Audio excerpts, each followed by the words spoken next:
Shankar, please pick up the phone. Shankar, please pick up the phone.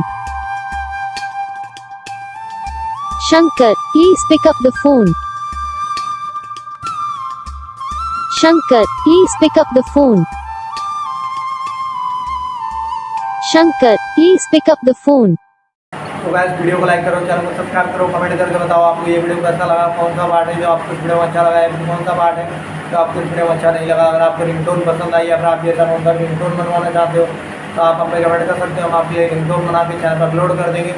आप वहाँ से इसे जल्दी डाउनलोड भी कर सकते हो। डाउनलोड करने के बाद चैनल को सब्सक्राइब कर लेना। सब्सक्राइब करने के बाद वाला का नाता है तो ऑल का सेलेक्ट कर लेना, तो उसका कुछ फायदा रहता है क्योंकि वीडियो डालते हैं तब आप तक वीडियो पहुँच जाता है। यानी कि अगर मैं सरल भाषा में बताऊँ तो आपको पता चल जाता है कि